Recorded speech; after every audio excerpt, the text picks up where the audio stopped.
And we are live. My name is Johnny Walker Dredd. I host the Johnny Walker Dredd Show, and I'm joined by three people here. KTZ, who is a common fixture on YouTube, and then 1250 Podcast, who churns out more content per hour than anybody. And then we have John Mitchell, who I don't know very well, but I've certainly argued with you plenty of times on YouTube. So how about each one go around and introduce ourselves? KT, why don't you go ahead and start us off? I'm Katie Zed. Nice to see y'all. I have a YouTube channel. It's just called Katie Zed. Type that into the search bar. You'll find me. I do live streams Wednesdays, Fridays, and Sundays. Wednesdays and Fridays with a co-host, my friend Kfar, and I do live streams. And then Sundays is my solo show. So come check it out, I guess. Mm-hmm. Yeah, Kfar is a pretty popular YouTuber, isn't he? He's with the Sovereign Citizen type of thing. He does cover a lot of sovereign citizen stuff, yes. Right. Okay, and how about you, 1250? Man, I'm 1250 Podcast. You know, I run the podcast show. I don't go with the masses. I got my own mind. So if you're not willing to deal with someone like that, I don't think you would like my channel. But with that being said, man, I drop videos, I drop lives, and I'm open for conversation. Your opinion is your opinion, and mine is mine. Let's keep it like that, and let's discuss on the rest of it. Just to let everybody know that 1250 and I have been going at it for a long time, and we tend to hang out on the opposite ends of the political spectrum. Okay, we'll leave it at that. And it's nice to be able to have conversations with people you disagree with, though. I think that's very helpful in forming your opinion. Yeah, we've kept it cool for the most part. Yeah. And John, how about you? Why don't you tell us as much as you want about you? Well, I'm John. I know you guys probably see me in the comments in the chat section, sometimes arguing back and forth. Yeah, just here to go back and forth, a little debate and stuff here with everybody. And that's pretty much it. I don't have a cool channel like everybody else does, but who knows, maybe later on. All right. Okay, Katie, do you want to go ahead and get her started here? Yeah, so I guess we'll just go around. And the first prompt is he admitted to stab. We're talking about Karmelo Anthony. And just in case anybody in the chat doesn't know who that is, this is a young man who was at a track meet and there was some sort of disagreement about him being in the tent of the opposing team. And there was some sort of kerfuffle and he ended up stabbing. And I think I can say that because he admitted to that. Another young man, Austin Metcalf, who ended up passing away. So that's the case that we're talking about today. And the first prompt is that Karmelo Anthony admitted to stabbing or killing Austin. And I guess we'll start with you, Johnny, or is that you want me to direct that? I don't know how you want this to go. So that's fine. So he admitted to stabbing Karmelo Anthony. Mm-hmm. What does that mean? Does that mean? Hey, John, hold on, Johnny. Sorry about that. Right. Karmelo Anthony admitted to stabbing Austin Metcalf. Right. So let's make sure that we get the names and the things together and right. Okay. Did I say it incorrectly? Backwards. I don't know, but I just heard Johnny say that the other way around. So I was just... Oh, okay. My mistake. Okay, so Karmelo admitted to stabbing Austin Metcalf. Does that mean he's guilty? And I know that that's something you like to talk about, Swifty. I'm going to turn this over to you then. What do you think? People say that, right? I'm saying like this is what I say. It's two sides and then there's a gray area. If you're looking at it from one side, you can say that that's him admitting to doing the killing. Right? Because the ultimate aftermath of the stabbing was Austin Metcalf lost his life. But you can also look at it as if he's admitting to so-called defending himself by stabbing someone, but he didn't even know whether or not the person was dead or not. So how could you admit to something you don't even know?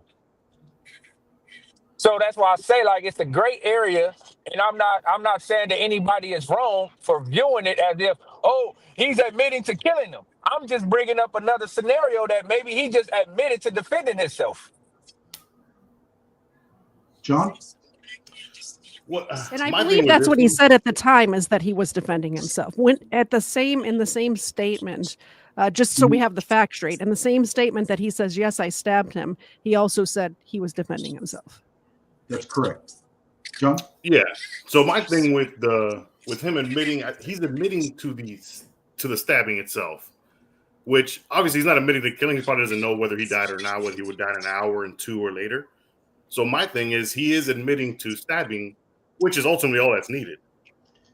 Whether it was in self-defense, whether he was just trying to hand Austin the knife and accidentally did it, he's intentionally saying that he intended to stab, in other words. Right. And in my interpretation of the law is he has to admit that. You can't claim self-defense and then say that you accidentally killed somebody, or that you didn't mean to kill him, or that, I should say, you didn't mean to hurt him. So he, by saying that he stabbed Karmelo Anthony, he has to say that, because if he doesn't say that, then he can't claim an affirmative defense for it. And we saw that with the Kyle Rittenhouse case, where Binger kept asking him, "Did you try to kill him?" And Kyle said, "No, I was trying to stop the deadly threat by trying to kill him. No, I wasn't trying to kill him." However, Kyle did say, "I did intentionally shoot the person attacking me." So there's a huge difference between intending to shoot somebody to stop a threat and intending to kill that person. And I think that's what the main gist of it was. In my view, Karmelo saying that he stabbed Austin Metcalf doesn't hurt him at all. He has to do that. Okay, 1250, you're shaking your head. You don't like that, or do you? Or you like that? This is what I'm saying. That's all I've been saying from the beginning. Mm-hmm. That's all I've been saying from the beginning.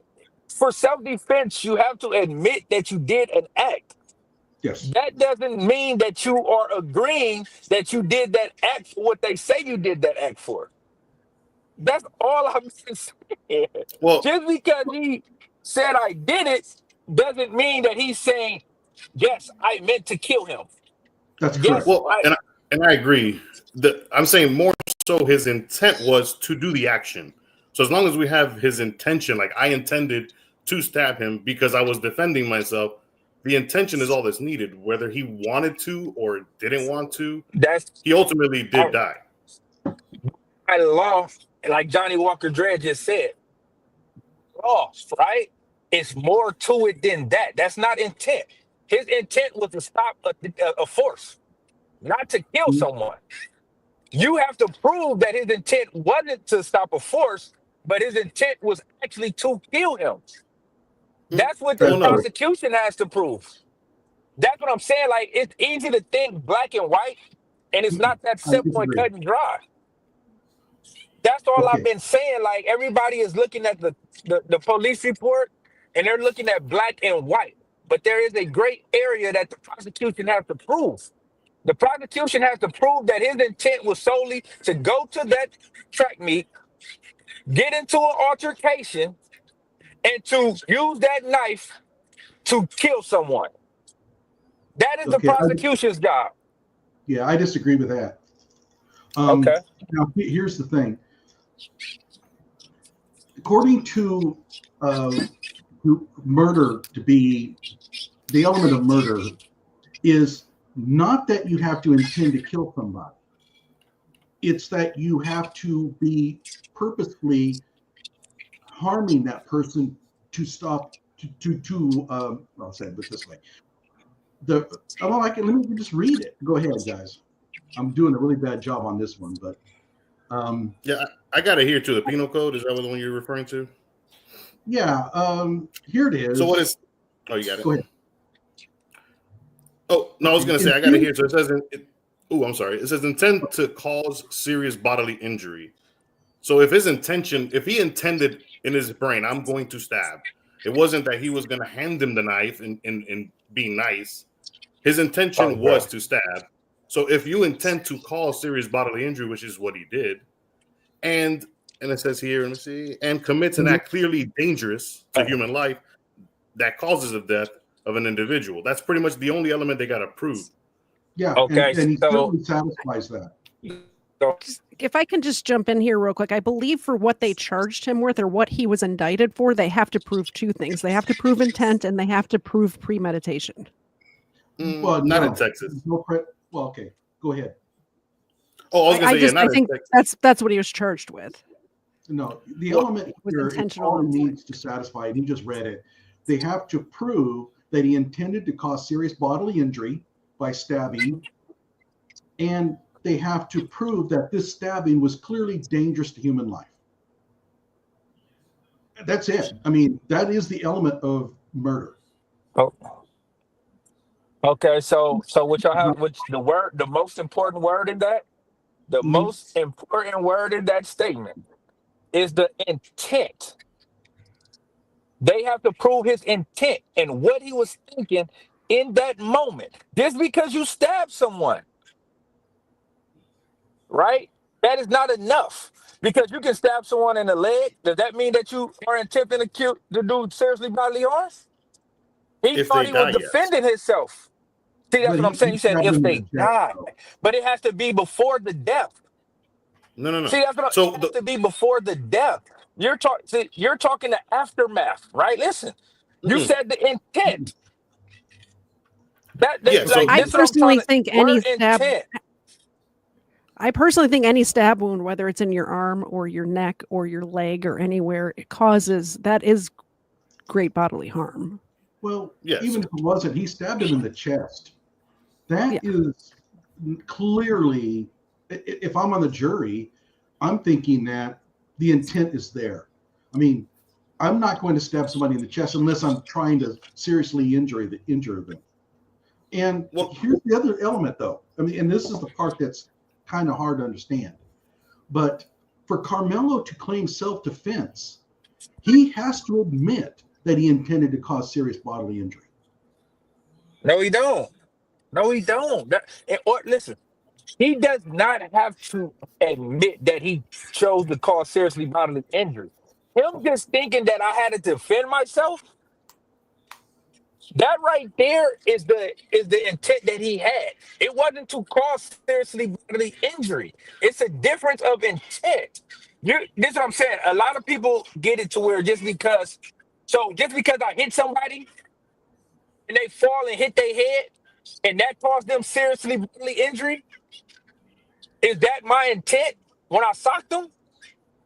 yes. You will have to prove that if we're in the middle of a fight or you in a moment, I'm just thinking defend myself. And that's how I defended myself. It's a lot of things that they're going to bring in, right? And I'm gonna tell you, because this is how the court goes. It's easy in black and white, and we can make assumptions because that's what we're doing. We're making an assumptions on his intent based on Correct. feelings and what we believe, not what is in fact. So that's all. Like what I'm saying is we're making assumptions based on our feelings and what we think we would do in that situation. Okay. When so we don't here's- even know the whole situation that took place. Okay.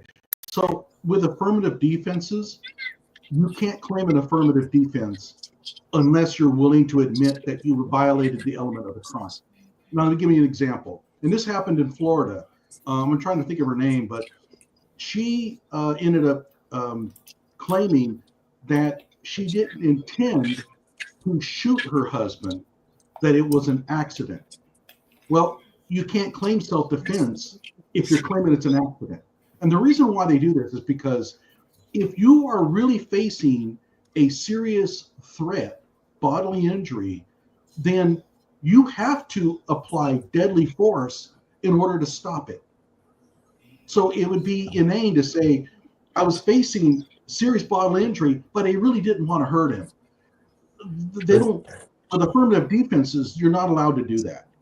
So I think that, well, first of all, I think that the prosecution's not going to have any problem with this at all. He pulled out a knife. He even taunted him. and I know you're going to disagree with that word, but he said, see what happens. And then he pulls a knife and stabs him in the chest. I don't see any way this is where it gets tricky, right? Because we are only taking a statement from one witness. It was another witness that was there who also was in a police report who stated that Austin Metcalf told him he had to leave, and then Austin Metcalf stood up and pushed him. It didn't say that Karmelo said that. Hold on. Let me finish. Let me finish. He didn't say that Karmelo Anthony said those words that the other witness said. So you have two witnesses with two different stories. We're not talking about what happened. One at a time. Let him finish, Johnny, and then. This is what I'm saying, Johnny. You just brought up a statement from a witness. And then I just countered that with another statement from another witness. And then you try to say we're not talking about witnesses. Yes, we are. Because if we're not talking about witnesses, then you cannot talk about when Karmelo Anthony said, touch me and find out. Because that came from a witness statement. And what is also came from a witness statement was Austin told him to move and then stood up and pushed him. It did not say that Karmelo Anthony said those things in response. So you have those two witness statements. And the only thing that is consistent with those witness statements is that Austin Metcalf put his hands on Karmelo Anthony first. Go ahead and respond, Johnny. Okay, so I think we probably need to move on to the next because we're going to be spending a lot of time here, but I will maintain that the prosecution's not going to have any trouble with the intent to cause serious bodily injury. And I don't think that's going to cause any trouble for Karmelo, because Karmelo, to claim self-defense, is not going to fight the idea that he didn't intend to cause serious bodily injury. He's going to have to pretty much own that, and that's going to allow him to claim self-defense for what he did. But we can spend a long time on this, and I'm afraid that we might have to go on to the next one. I tell you what, 1250, would you like to put in your last words on that? I mean, what you just said, I agree with you, right? And what the moderator said in the beginning of it is that I still view it as they still have to show premeditation for M1. For M1, you still have to. There's no premeditation. Listen, what I'm saying is this, right? You can read the same sentence and interpret the words differently. That's how y'all view it. I'm not saying that y'all are wrong. See, that's the thing. Well, I'm not saying that y'all not wrong. I didn't mean to cut up. Hold on, Don. Just let me. Go ahead. He asked me, "What's my last word?" See, that's what I'm saying. Like, let me talk, please. Let me finish, and you can do what you got to do. The thing is this. I'm not saying that any one of you are wrong for your interpretation of what it is. I'm just speaking from my interpretation of it. And they have to prove for M1 premeditation. That's my input on it. That's how I read it. That's how I see it. They have to prove intent and premeditation. For murder 2, they don't have to prove premeditation. They just have to prove the intent.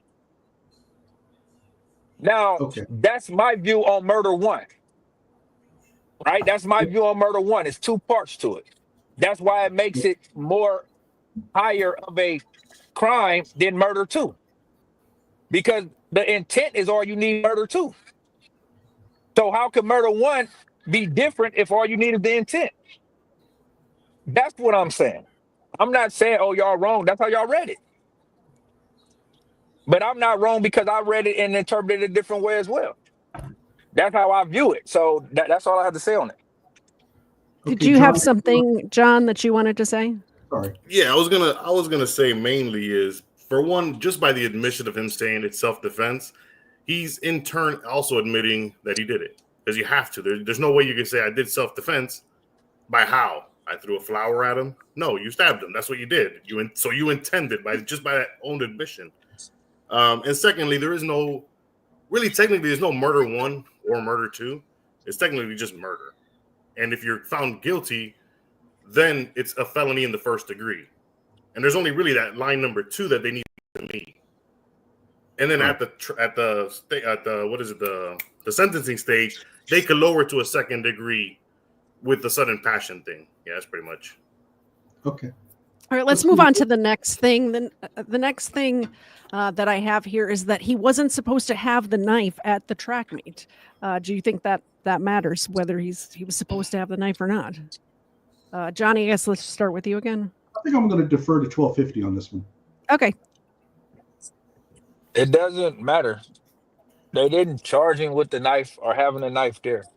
That's just I good agree. for the social media. And like a lot of these stuff is just good for social media and talking points. It all comes down to what happened when they got into the talking back and forth and what transpired from that. Him being under the tent, him having a knife. Oh, he wasn't supposed to be there. Nor was Austin or Hunter supposed to try to remove him from being there. So, Well, we're kind of moving into another prompt. my bad. But okay. as far as That's the all right. knife goes, I don't think that the knife thing is nothing but social media talking points. All right, Johnny. Yeah, I tend to agree. Now, keep in mind that the jury, they're human beings. They may look upon this as he brought a knife to a track meet, but technically, it shouldn't matter. Even if his possession of the knife was illegal, it wouldn't affect his self-defense claim. I mean, you can protect yourself with an illegal weapon in most cases. There are some exceptions. And we saw that with the Kyle Rittenhouse case. We went over and over again. I got tons of videos on the whole Kyle Rittenhouse possession of a gun thing. So I don't see the knife as an issue. John? I agree. Yeah, with what you're saying. Yeah, the knife has no point in this one. It's not illegal. He wasn't charged with it, so it doesn't really matter. I'm so glad we found something everybody can agree on. That's so nice. Let's move on to the next thing. And by the way, there's going to be a lot of people who are going to be. Yeah. By the way, I agree with that. It doesn't matter if he's supposed to have the knife or not. Not that my opinion matters. I'm just here to moderate. I forgot. I'm not supposed to have an opinion tonight. The third one is overcharged. I put that prompt down, though, because there are a lot of people who do believe it's a big deal. Yeah, it doesn't matter if he had a knife or not. I have a knife basically all the time. So I have a gun all the time, too, but that's beside the point. So number 3 was he was overcharged. Who wants to start? I could start that one. Unless, John, do you want to try it on that one or want me to do it? Yeah. I mean, mine's is pretty simple. It's just I don't think he was overcharged. If it's literally just that part 2 of the penal code, it's perfect. It meets it perfectly. There's really nothing else to say about it. I agree. I mean, keep in mind though that in Texas you can't charge for murder 2. I mean, that's not allowed. You have to charge murder 1 or go with manslaughter. And so in murder 2, and I know that 1250 is kind of like pretty persnickety about the titles of these murder cases. But when we say murder 1, we mean murder with a first-degree felony, punishment. But if you want to have a second-degree punishment, you can only argue that at the sentencing phase. You can't charge somebody. So they had no choice but to charge him with murder with a first-degree punishment. Okay. Yeah, I mean, like you said, it's another thing that we agree on. I knew they was going to charge him. Like I've been saying, I don't feel it's murder 1, but I knew they was going to charge him with murder 1 or murder. Let me quit saying murder 1, right? I knew they was going to charge him with murder because you start with the highest and then you go down. If they started with manslaughter, then they would have to offer a deal for even lower. So they're not going to do that. Like, that's not how the system works. We're going to give you the highest charge possible, and then we'll work our way down or try to meet at a common ground from there. So that's not, whether you feel it was overcharged or not, that's what they're going to do 9 times out of 10 in every case. So But we just if you thought it was going to be any different, that's you being naive. But it's kind of important, though. My argument is that they charged him with the first degree because they had to. It's not because that's just the way they do things, and it's because they always try to get you with the biggest one. No, I mean, they really had no choice but to go with the murder 1. Or, I mean, manslaughter, I don't see a manslaughter here Now, it could be that they have a plea down to a manslaughter later, but if you're going to charge Karmelo Anthony, it's going to be murder of some degree, but they only have murder one at their disposal. That's and they break it down in the indictment thing too. We all agreed again. This is amazing. An eyewitness said that he was attacked by both boys. 1250. Do you want to start this one? Just because I think you brought this up. No, because that like once again, that right there is social media talking points. I don't really concern myself with the social media talking points that he was attacked by both boys, because in order for that to come in, that witness had to take the stand and have some type of proof to back it up. So when dealing with court, that is nothing. But for the court of public opinion, it's a lot. So I don't really too much care for that one. I gotta agree again, man. 1250 is shocking me, dude. Not how I thought it was gonna go. Yeah, I'm saying if you actually listen to what I be saying, you already know that. But people listen to respond. I'm guilty of that sometimes. Listen to respond. Sometimes I'm just I'm typing while you're going. It's possible that he was accosted and physically assaulted by both boys, but I haven't seen any evidence of it.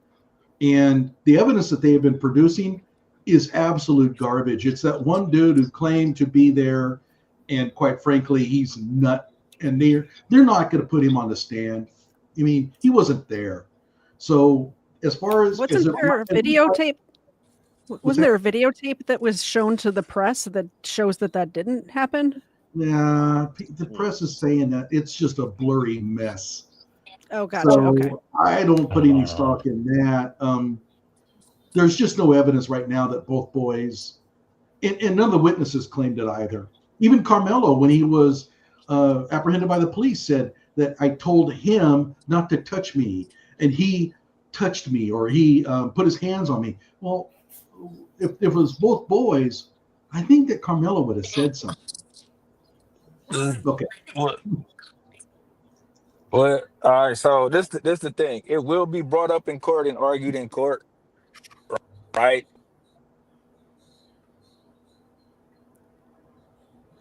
We're kind of losing you. Just until he comes back in. I don't think that the defense is going to make that claim. I think the defense will stay away from it. They're going to make this about Hunter versus Karmelo.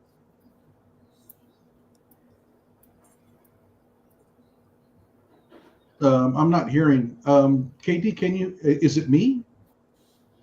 No, I can hear you. Okay. Hey, 1250. We can't hear you, so we'll carry on until you can get back in with your audio. Oh yeah, your audio is out for sure. Yeah. Hey, John, anything with you on that? I'm still here. If y'all can hear me. Okay. Yeah, we can hear you. Okay. Well, I'll say on that aspect, yeah. Again, I haven't heard anything about the Hunter being involved. There's not much evidence from what I've gathered from the police report, from anybody saying anything. It doesn't even that video that's grainy and from like the other side of the field. You could probably, the most you can get out of that video is mainly going to be when the commotion started. If there was any, like how long that commotion in that tent was prior to where they say it was the stabbing at. Oh, it's time for me to plug my latest video. Local lawyers, a lawyer is claiming that Hunter Metcalf should be charged for felony murder of his brother. What? Yeah. Oh, I saw that. Why? A lawyer is claiming that Hunter Metcalf should be charged for the murder of his brother under the Texas felony murder law. And this is she claims to be a trial lawyer. She's got her own YouTube channel, and she absolutely butchers statutory law and case law. I mean, the worst local lawyer I've ever done. And I've got 21 of them now. So if you don't like lawyers, you'll love the playlist of local lawyers, because who likes lawyers? There's plenty of lawyers out there that just screw everything up. And this is my latest one. I have 21 of them. And but this is the Seems worst. like we lost 1250. I think so too. Let me see if he. Oh wait, hang on. I think he's coming back in. All right, we can hear you now. Y'all can hear me? Yeah. Yes. Okay, good Yeah. deal. Good deal. We Awesome. were really there. All right. So the thing is this with the Austin and Hunter thing, right? Everybody is bringing Hunter into it because Hunter put himself into it. Hunter put himself into it by saying that he was the one who got into the verbal altercation with Karmelo Anthony first, and then Austin stepped up and took his side. So basically, people are making assumptions that Hunter and Austin do everything together, and that's what Hunter said. They like the same person. So now it's like, so do people really think that Hunter is just gonna let Austin do it by himself and he's not gonna help? So you get into the assumption, the assuming, and that's what that ties into. But that is why everybody is saying Hunter need to be charged and all of that, because Hunter was the one, through his own words, who talked to Karmelo Anthony first, not Austin. Hunter said that he didn't like what Karmelo said. Him and Karmelo went back and forth. Austin came in to defend him, and then that's when things escalated. Okay. So that's where they get that. That's where they got that narrative from and that assumption. All right, next prompt. If Austin didn't want to get stabbed, then he shouldn't have put his hands on Karmelo. John, you want to start us off? Oh God, do I ever? I hate this argument. Nothing pisses me off more than the old, well, if he didn't want to get stabbed, he shouldn't have put his hands on Karmelo. Oh, and if he didn't want to get stabbed, he shouldn't have looked at Karmelo funny like or called him a name. I'm sick of that argument. It comes down to, what did Austin do physically that would warrant Karmelo doing what he did? We'll find out in trial. But this whole idea somehow that because, well, if Austin hadn't done this thing, he wouldn't have been stabbed to death, that is a cause-effect fallacy from hell. John? John, did you want to say anything about that? Yeah, I'm not a big fan of that one either, because, that's the what if, what if Austin, instead of a football player, was a cheerleader? He wouldn't have been there either. There could be a lot of million things that could have happened. The point of the story is what actually took place. What did Austin do? If it was a touch, even a punch, none of that still justifies the outcome of what happened. 1250? All right, so when it comes to that, that's a court of public opinion, right? That don't have nothing to do with the courts. Now, what people are saying is this, and anybody that got into fights and altercations, you don't know what the outcome is going to be. So once you choose to make it physical, the outcome can be many things. I've seen people go in to trying to hit somebody or arguing with somebody, playing tough, playing big and bad, not knowing that the other person is not trying to fight and that they get shot. Pretty much what people are saying is this. And when they're saying that, this is how they're feeling. You chose to put your hands on somebody. You don't know what the outcome of that will be. So it's more of a cause and effect type of thing when people are saying that. You chose to get physical with somebody and they chose to stab you. That's the outcome. Basically, you contributed to doing what you did. And that is a lot of people don't like that. So I get what you're saying by law. I get what everybody is saying by law and how that goes and everything with that, right? Now, that's why people are saying that. People are pretty much just saying like, hey, keep your hands to yourself. Why? Because you don't know what the other person have in mind or have in store for you. I agree with So that. like I said, I look at it both ways. I see both sides. You know what I'm saying? Like, okay, even though he did what he did not deserve to lose his life for it. And for that, you're not wrong.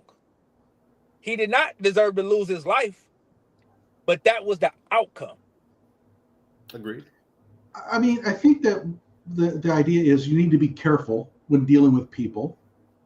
You know, you see somebody acting up in the grocery store, you need to be careful about what they might be able to do to you if you go in and do something. At the same time, there's also this sort of like, well, if you had gone down the grocery store at 11 o'clock at night where it's dangerous, you wouldn't have had to shoot that person who tried to rob you. I mean, there's a little bit of a flavor of that involved as well. Legally, I think we all agree that that's not an excuse for stabbing somebody. Agreed. I mean, I definitely agree with that whole premise too, as far as like, I just lost my train of thought. But yeah, I mean, as far as, oh, well, excuse me, I just lost my train of thought on that one. Okay. Do you want to go on to the next one there, Katie? Yeah. Hunter keeps changing his story is the next one. 1250, do you want to start with that? The fact that Hunter keeps changing his story?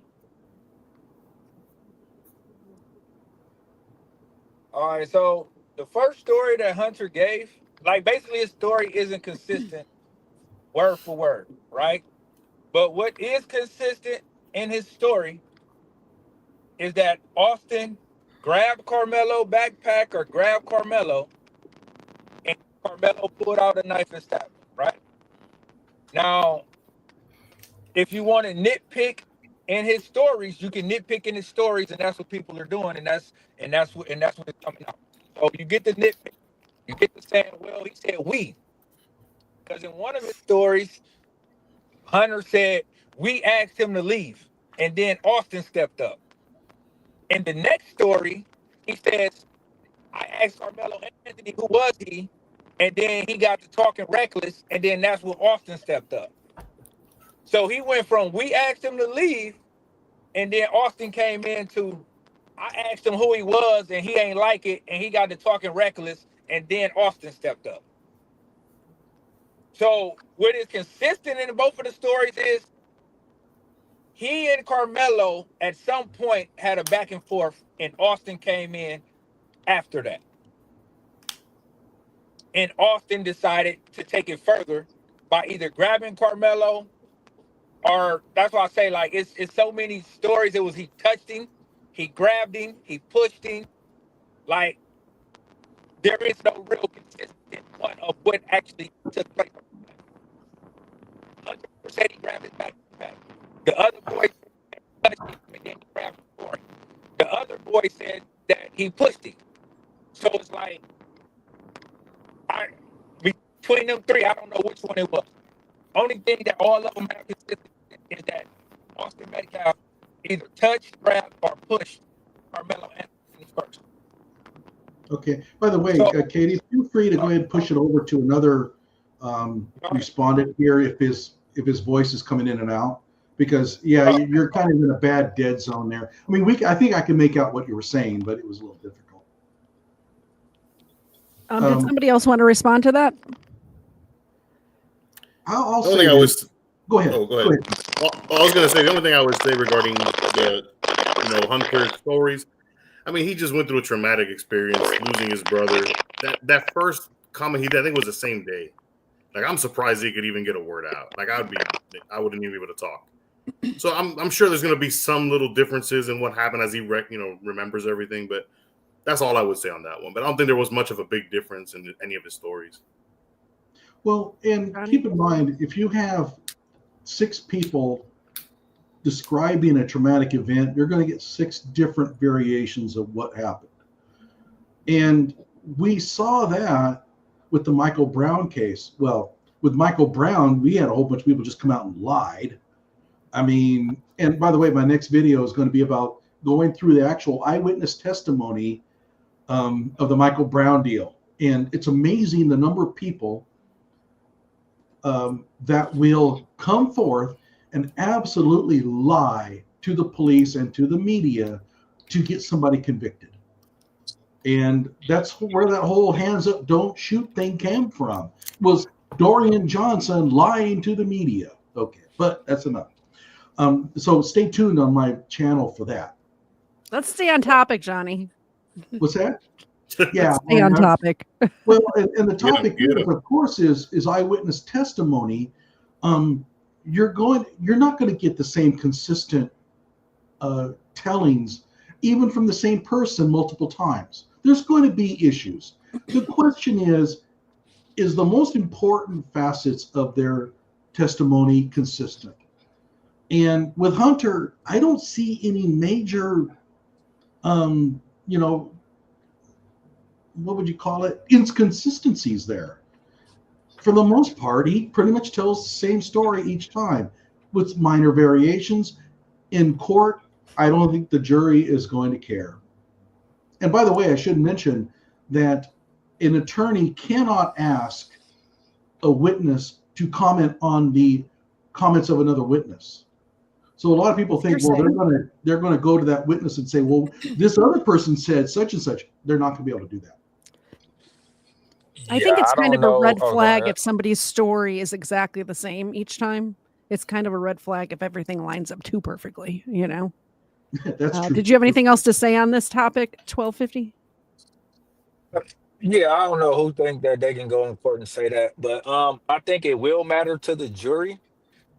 I think it will matter to the jury because it goes into the line of credibility of a witness. It goes in line to credibility of a witness. So they're going to use that. If Hunter take the stand, they're going to bring up them videos, right? And they're going to try to attack him as far as his credibility of his story. If it doesn't fit what they needed to fit. Just like you said with Kyle Rittenhouse, right? Mm-hmm. When they tried to make him say that you wanted to kill him. You wanted to do this. And he kept telling them no, right? I was defending the threat. And they kept trying to, you get what I'm saying, trying to beat it into him to basically confess that was his intentions. That's where the intent and stuff come in at. But nevertheless, when it comes down to his stories, that's where it comes down to the part about him talking to Karmelo Anthony and him saying we and one, and then the other one saying that he started it by saying whatever, who are you, and him and Karmelo going back and forth. But like I said, when you talk about the key points, whether he said we asked him to leave and then Austin stepped in, or I asked him who he was and we went back and forth, then Austin stepped in, the key factor is Austin stepped in after Hunter got to going back and forth with Karmelo Anthony. And that's what they're going to concentrate on. Yeah, I agree with you. I just disagree with you whether the jury would place much weight on it. Okay. All right. Next prompt is that Austin and Hunter were bullies or are bullies. Yeah. Johnny, did you want to start off? I hear this a lot. I think it's just people that want to push this idea so that they can just get Karmelo freed. There's no evidence of that. I'm surprised that there haven't been more stories surface about the boys' bullying behavior in the past. I mean, if anything, it kind of I tend to think that they're actually pretty good dudes. Now, maybe they may have, acted untoward on this event, but historically, they don't seem to be bad guys. And to be honest with you, I don't think that Karmelo is necessarily a bad dude either. I mean, yeah, he got a little bit of trouble at school for a few things, but for the most part, I think. Yeah, that's all right. So that's where, my bad, Johnny. Sorry about that. Let me let you finish. Go ahead. My bad. No, go ahead. I think I'm finished. See, that's another social media talking point on both sides, because it hasn't really been any evidence to what these topics is bringing up, right? It's stereotypes. That's what it comes down to, stereotypes. Like I had 10 people in my comment section this morning talking about Karmelo Anthony was posing with a gun and he's this thug, and I'm like, that was an airsoft gun. Like y'all people get so entrapped into stereotypes to where it's not really any evidence to back up half the stuff they're saying. One person told me that he was suspended months before for having a knife. Then another person told me when I showed them that he was scheduled to be at that track meet and compete, they told me, oh, he got suspended that morning for having that night. I'm like, it keeps changing and changing every time you bring up something to rebut their feelings. So for me, it's just a talking point. They're going to have to bring that up in court. I'm only going by what was said in the police report, because that right there is, we know that's going to be some type of evidence and used in court. There was a bully and all of that. They need other stuff to show proof of that. I don't think that that's admissible. On either side, either Karmelo or the Hunters, the Metcalfs, their past bullying behaviors or whatever trouble they got into is not going to be admissible. The judge won't allow that in. I'm saying it will be. Sorry about that. It can be brought into evidence, but it will have to be a witness. That means it'll have to be someone who can attest to something that they did of that nature, because that shows their history of it. Just like with Karmelo Anthony, they're going to try to bring up stuff from his past to show a trend of his behavior, which is admissible, but someone has to admit it. So you will have to have someone who's quote unquote a victim of their bullying to come on a stand and say, well, yeah, they did this to me at this point and before, stuff like that. That's why I don't really get into it all that much, because there's certain things that will have to come out in court for it to even be relevant. John? I'd just like to say that I've never seen a case where either the victims or the defendants' past crimes or behaviors or anything like that was admissible in the current case. I'm not as familiar with Texas law as I am with other states, so I'm not sure how it works there. I've never seen it brought in, though. I would think the only way that if it was relevant, if they can show in the past where the bullying was intended towards Karmelo, like Austin and Karmelo had previous interactions in the past, then that would make sense. But any bullying, because bullying could be a lot of things. Bullying could be giving somebody a wet willy or a wedgie or punching people. It could be a lot of different forms of it. So unless they have proof relevance that it was towards Karmelo, that Karmelo would have perceived and known about it, but apparently Karmelo didn't know him. They could have been church boys to him or actual bullies. He doesn't know. All right, so go ahead. Well, I mean, we went through this with the Kyle Rittenhouse case. And I went through pretty heavily the whole admissible evidence deal. And it comes down to probative versus prejudicial. How important is it for the jury to hear this? And how damaging is it to the person's character? And quite frankly, unless there's a very strong nexus to the actual crime or, let's say, event, they're not going to allow it. I don't see any of Karmelo's or Hunter's or Austin's past indiscretions being admissible here. And that actually works in Karmelo's favor, by the way. And I agree too. Karmelo's stuff also doesn't matter either. It's what matters is what happened at that day. His previous suspension for the knife thing, that's a little dicey. I still don't think it will be admissible, but I could see the argument for it. But the other stuff, I mean, they don't even need it.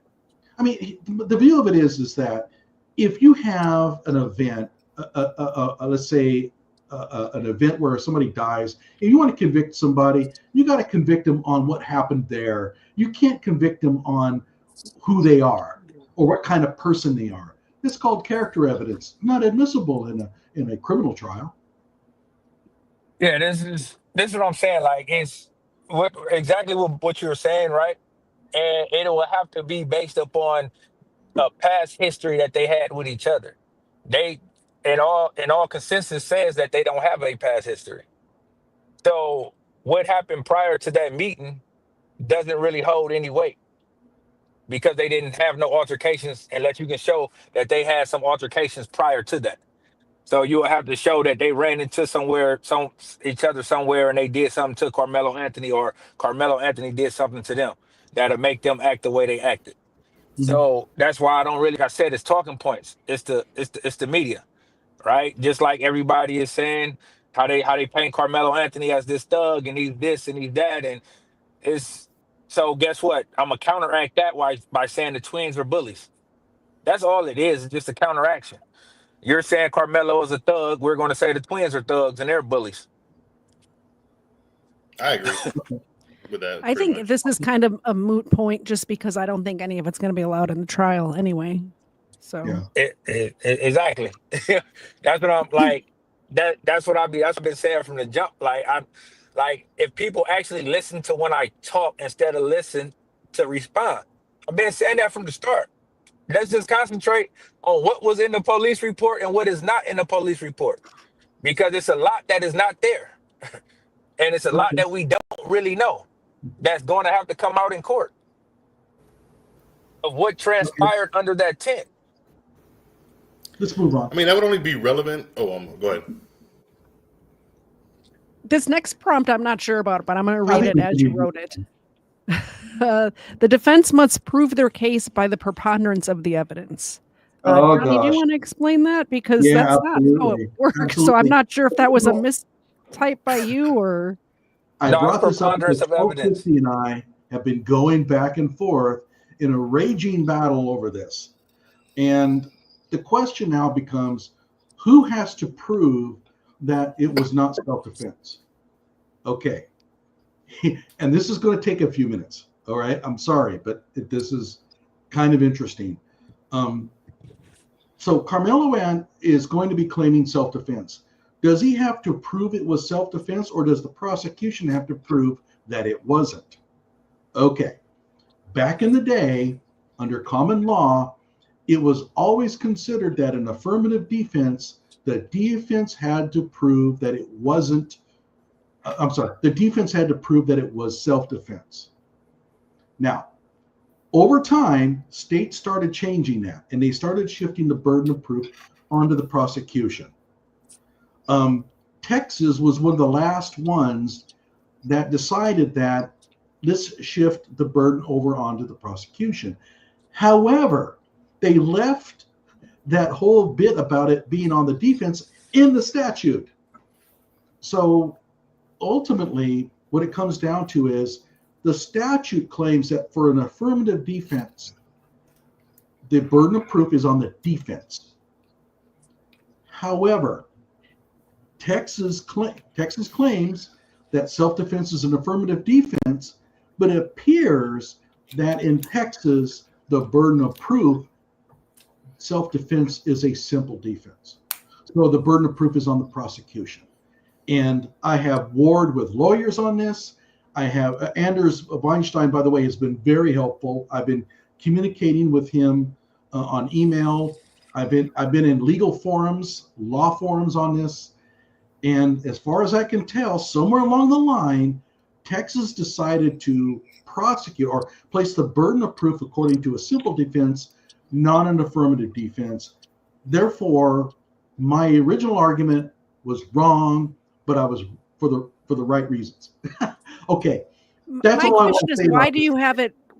My question about this prompt is, why does it say a preponderance of the evidence? Because in a case like this, okay, because I was going to say in a case like this, it's never going to be a preponderance of the evidence. It's going to be beyond a reasonable doubt. And I agree with 1250. 1250 was right, but for the wrong reasons, in my opinion. But okay. Okay. Well, 1250. Do you want to respond? Well, no. Hang on a second. Let me okay. Okay. Go ahead. The actual burden of proof is on the prosecution. However, what Texas has written in their statutes is extremely misleading. They claim that affirmative defense is on the defense. Lawyers all over the place will tell you that self-defense is an affirmative defense, but it's not. I should say, but for the burden of proof, it's not considered an affirmative defense. It's complicated.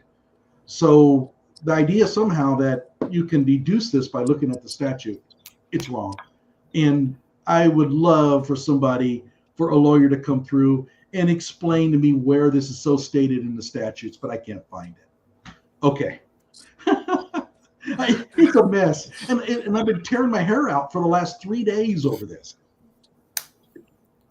All right. So The preponderance of evidence means more than likely. That's Right. that's all it is. That how it's written is more than likely, but it's up to the prosecution to prove without a doubt. So that's where it comes in at. You feel me? That's why they say that defense only has to garner doubt in the prosecution's case in order to win a case, because they have to prove without a doubt. So the defense job is to prove. They do have something to prove. They have to prove with preponderance, meaning more than not, that it was possible or probable. If I'm saying the right word, I'm not that bright. You know what I mean? That You're plenty sharp. that he acted in proper self-defense. So basically, they just have to put doubt within the prosecution's thing. And that's what I was telling Johnny from the start. Like, yes, they have something to prove, but it's not their job to prove without a reason of doubt. So that's what I say. Like, two things can be right at the same time because it's two parts to it. You've explained this argument about 5 times to me, and I still don't get that. I mean, I understand it. I can explain it to you. I can explain what he's saying. He's saying that the preponderance of the evidence is not what the prosecution has to prove. It's what the defense has to prove, that the self-defense beyond, or of the preponderance of the evidence points to self-defense, not the other way around. Yeah, but I think that's what you're saying, 1250. Yeah, that's what I'm saying. More than likely, or not, like likely or not. So basically, like a 51 to 49%. But the prosecution need the whole 100 to say that it was not self-defense at all. I get it. Okay, no, the claim that the defense must prove that a preponderance of evidence, that according to a preponderance of evidence, and the prosecution must prove beyond reasonable doubt, are completely separate things. They are diametrically opposed. And the Supreme Court even weighed which one was proper. Under Martin versus Ohio, they deduced that if a state wants to claim that it's on the defense to prove by preponderance of evidence, it can. It's not unconstitutional, but states have shifted towards putting it on the prosecution to prove beyond reasonable doubt. They're not the same thing. You can't get one from one to the other. They are diametrically opposed. Okay, I wanted to get that out there, that this is complicated, and I still haven't sorted it out. John, did you have something to add to this prompt? Yeah, I mean, so ultimately, I think we're putting too much weight on who has to prove what. Ultimately, what's going to happen is the prosecution is going to come out and they're going to present what they think happened. And in there, by default, it's going to show that it wasn't a self-defense thing. They're going to say he didn't have a knife. It's going to be included in their story of what they're trying to tell the jury. I think ultimately that's what's going to end up happening.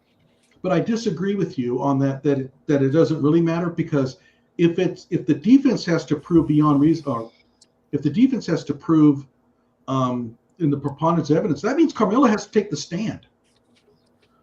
But if it's on the prosecution, he doesn't have to. So it does make a difference. Okay, I think we burned up that enough. I mean, sorry. Yeah, that's fine. The next one is Kason Allison wasn't convicted of murder. Oh, I'll let 1250. Do you want to start that one? I know he. I don't even know who that is, so I'm interested to hear. All right, so let me tell you the story about Kason Allison, right? Yeah. Kason Allison was a teenager who took a knife to school. He got into a fight inside the bathroom at school. He decided to use the knife, and ultimately another boy lost his life. So my thing to combat what people are saying, that it's so cut and dry just because you use a knife in a fist fight, or because somebody hits you and you use a knife, that is automatic. I think we lost him again. Yeah, I think we did. Hopefully it'll pick back up. Do you know if does anybody know if this Kason Allison case was in? Okay. Go back like 3 sentences. So they You gave cut him out. a lesser Go back. charge, which is really the 1250. lessest charge you can get, and that was criminally negligent homicide. You cut out for like 3 sentences there. So could you go back a little bit and then just say what you were saying? Let me just start over. You cut out there for a minute. Oh, I think he cut out again. Okay. Are y'all still there? Yes. I can hear you. Yeah. Are we Okay. still here? We having a problem connecting? What's going on? You Go cut ahead. out there for a minute, but go ahead. StreamYard bugging? No, we can hear you. Go ahead. We can hear you now. Yo, I'm here. Okay. I don't think Can you hear us? I don't know if he can hear us. I can hear y'all. Y'all still Yeah. here? I don't hear nothing. Okay. He doesn't Yep. hear us. I think that I'm going to pop him out, and that will hopefully Have it reset. Yeah. So hopefully that'll get him back in. Does anybody know if this case, an Allison case, was in Texas as well? Yes, it was in Texas. It was. Okay. Mhm. Yeah, and it has a lot of similarities to the Karmelo Anthony thing with a lighter sentence. So a lot of people are upset that Carmelo's being overcharged because, after all, I mean, Casey Allison was only charged for a manslaughter deal. But let's go on to the next prompt, and when he comes back in, we can come back because I know he wants to talk about that one. Austin had no right to trespass Karmelo. How about you, John? I mean, no more than anybody would have any argument with anybody in school about, oh, you can't be in this classroom. Like it's high school kid stuff that they do. So I mean, I don't think he had a legal right, but it's what kids do. I mean, if it's their tent and he's from the opposing school, I think they have some, I would say, some school pride right to tell them not to be there, especially if it's all their belongings in there.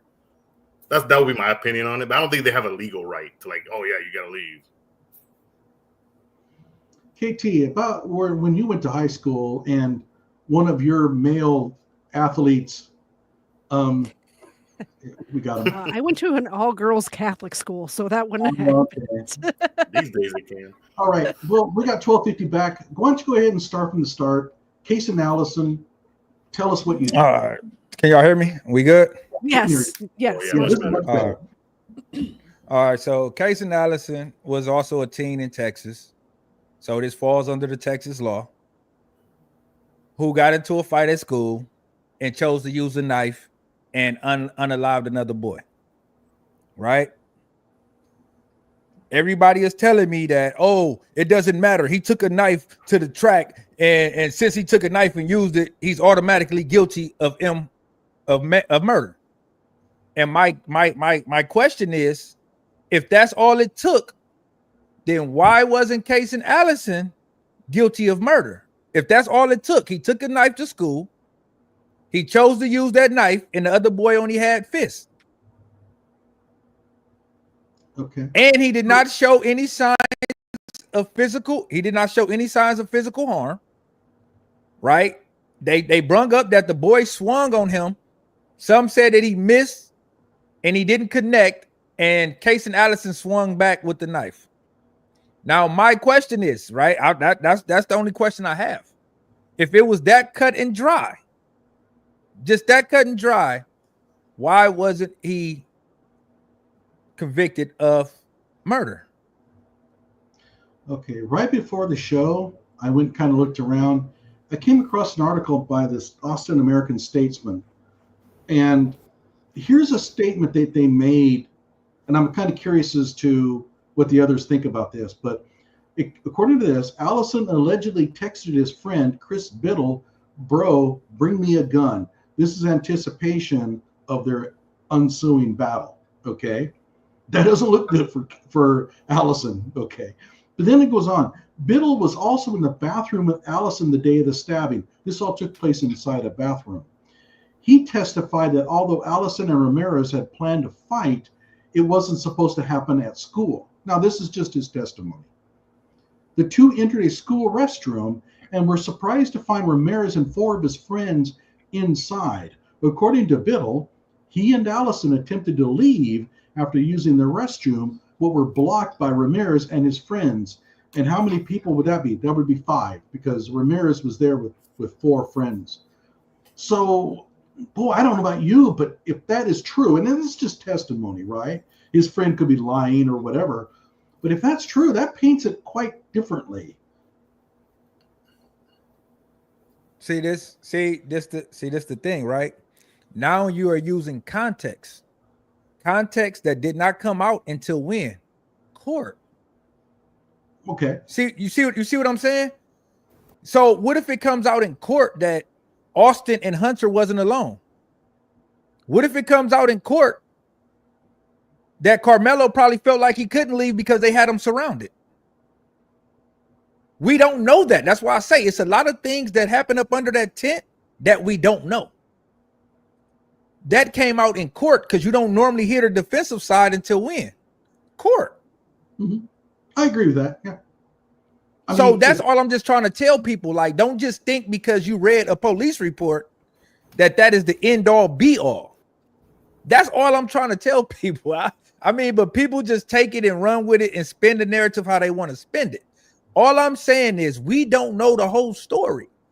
So when you're saying automatically that he's guilty of murder, when you just reading a police report, that's what I'm saying. And I never said that he wasn't guilty of a crime. It's a lot of people out here saying that. I said that he is going to go to jail for something. Mm-hmm. He is not about to just walk without getting out of jail because of how the law is statute of the proportional force.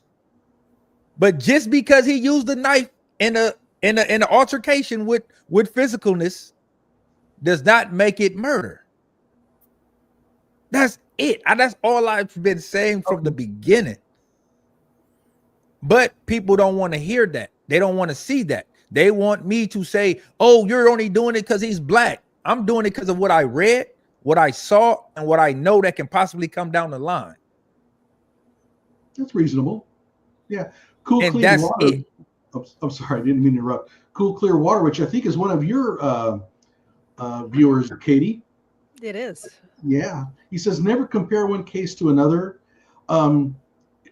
The attorneys in this case of Karmelo Anthony will not be allowed to bring up the Casey Allison case at all. The judge will absolutely blister them if they try. And we saw that with the Theodore Edgecombe deal where they tried to bring up Kyle Rittenhouse and the judge said, this isn't the Kyle Rittenhouse case. And that was the end of that. So the Casey Allison case, I don't know. I think I kind of agree with Cool Clear Water. Comparing cases is just really dangerous. John? I would just say just comparing verdicts. Because, I mean, ultimately, both of them were charged with the murder charge. So at this point, if at the end of the day, the jury says Karmelo gets the same thing Kasem gets, which is the negligent homicide one, which is still murder in my opinion, homicide's murder. It's if they give him that verdict, we just can't compare that. We can't just go say, oh, Kasem got this one, so let's automatically drop Karmelo's down to this one. We can't say that because both of them are going to go up they're going to go get tried on the same thing. Whether the jury says they don't believe it and go with the that's on the jury, and we can't say nothing after that. And this is and I get that, right? But we're talking a court of public opinion because that's all this is about. Oh yeah, I agree. Assumptions. But this is I what I'm think saying. both of them could be facing the same charges, though. Both of them. If we're gonna say, if Kasem had to go through the M charge, why are we gonna let Karmelo go on the lesser one because the other one got the lesser one? They both. That's what I'm saying. Like I'm not saying that. That's the whole thing, though. Okay. See, like I'm not saying that, right? I've been honest from the jump. I would not be surprised if they do find him guilty of murder. I still don't feel as though it's murder from what I got. That doesn't change my opinion. See, that's the whole thing that people just don't understand. That doesn't change my opinion of it. I think I'm reading it how I'm reading it and looking at it how I'm looking at it. Because guess what? Let's just since we're doing hypotheticals, right? Let's say he does walk free. Hang on a second. Go ahead. I was going to ask at the end what would make us change our mind. So I think you're kind of going into that territory anyway. Oh, so sorry about that. Let's push that to the end because I have something to say about that, and we'll move on to the next post because I think we kind of agree for the most part. Just to end off on that one, I'm not comparing the two cases saying that they are exactly identical. Okay. When I do that, that's just to combat against those who's just trying to say that it's cut and dry because of this. He used a knife and didn't have a knife. That's it. It's more to it. I'm just using it as an example to let you know that it's more to a case than just that. That's it. So the next prompt is that Austin had no right to trespass Karmelo. 1250, let's start with you on that one. All right, so it's pretty much plain and simple for me, right? Whether Karmelo Anthony was supposed to be up under that tent or not. Once Karmelo Anthony sat down, he established his grounds. Now, Austin, nor Hunter, nor any of the students have the authority to try to remove him from that ground. The proper authority to try to remove him from that ground. So even if they asked him to leave or they told him to leave or tried to make him leave, they don't have that authority because it is not their property. They're not the property owner. They are a student. That's just like another student trespasses in a school. What do they tell their kids? Don't try to approach or remove that student. Let security handle it. And if that student did something to try to do something physical to that trespasser, that student can be found in trouble because it's not their school. They're just a student that attends that school.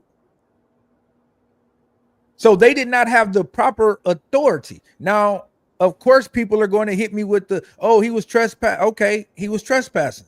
That's just like somebody is trespassing at your home and your friend tried to remove them. Your friend don't have the right to remove that trespasser because he is not the owner of the home. John? John, did you want to respond to that? I think it goes back to the same thing I was saying before. I don't think either of them had the right to tell anybody to do anything. Equivalent to like if, drug dealers on a corner, this is my corner, get off of it. Like nobody has authority to say anything to anybody. So ultimately it's going to come down to what action happened. It's still a school. I mean, if anything, Austin did have a little more say. So it is under his school tent. But other than that, he didn't have a legal right or authority to do so. Yeah, I tend to agree. Although, to be honest with you, Karmelo, in my view of it, is using Hunter's and Austin's team's equipment without their permission. It's a tent. They erected it. It's theirs.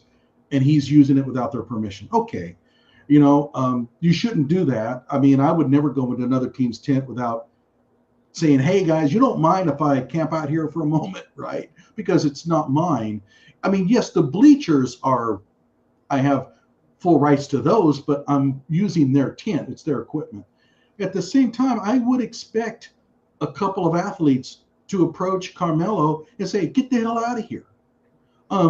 Is it right or not?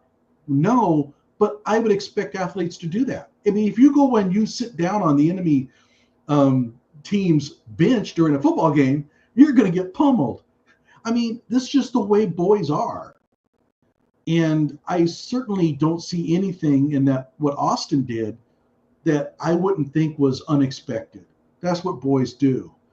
I think we all agree that just doing that alone isn't worthy of being stabbed to death. Austin would have had to do something beyond that to warrant being attacked like that. I think everybody here agrees with that.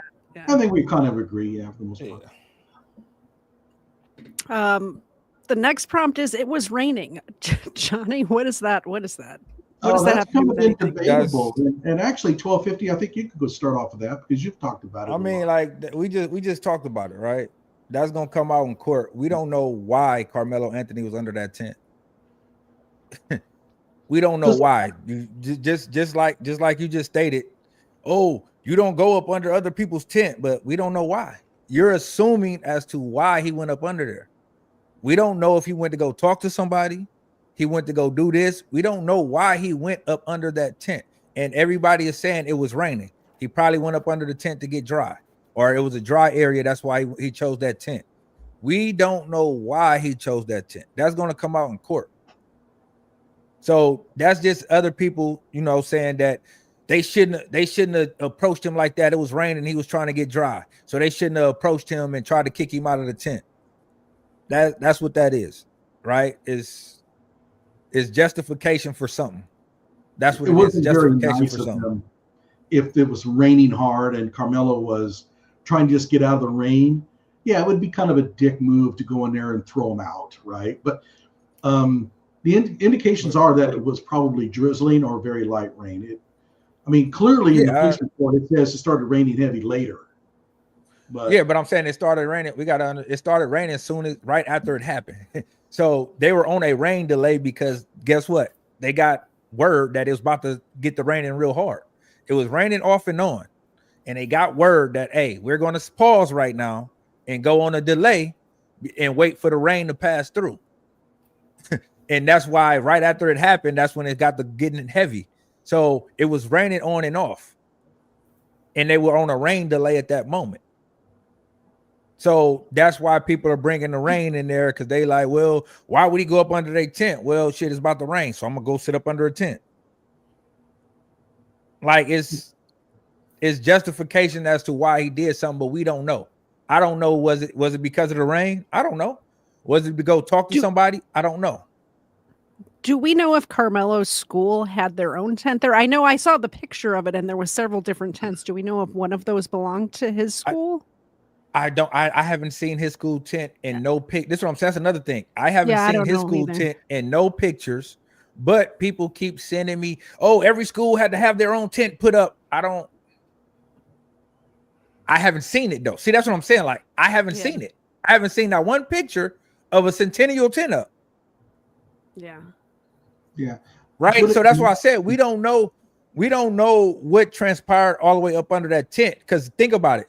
If it was other people that was from other schools up under that tent, does that change people's train of thought? That he wasn't the only person up under that tent that wasn't from that school? But does any of this even matter? I don't think so.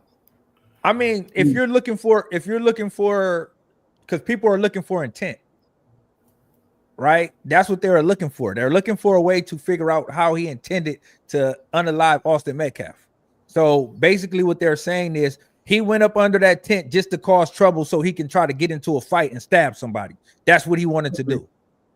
That's why and other people are defending it like, well, it was raining. How do you know that he was going to do that? You get what that's what it comes down to. It's a justification for a justification. You're trying to find the intent by saying that he went up under there just to start trouble.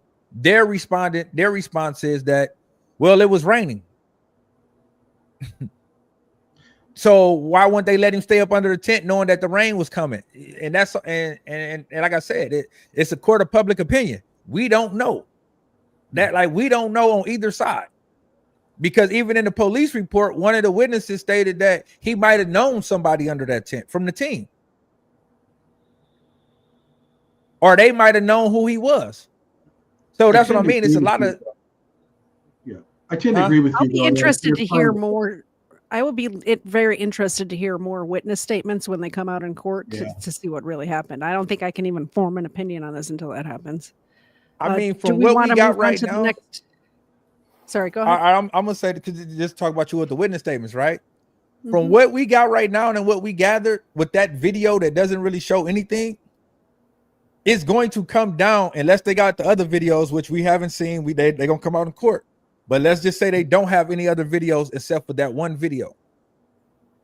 Then this whole case is going to be based on witness testimony. Mm-hmm. Yeah, but where we disagree is I think that Karmelo badly needs some witness testimony to show that he acted in self-defense. As it stands right now, he's in serious trouble. I just really don't see, and then we're kind of getting off track here, but I'll tell you what, let's push that to the end. And we'll talk about we can move where we are. Go ahead. By the way, Katie, and John, did you have something you wanted to add to that? No, not really, because ultimately I don't think the rain even mattered, because ultimately that wasn't even the reason for the interaction. Because I think at one point they said that they didn't even know he was there till they heard him talking trash behind them.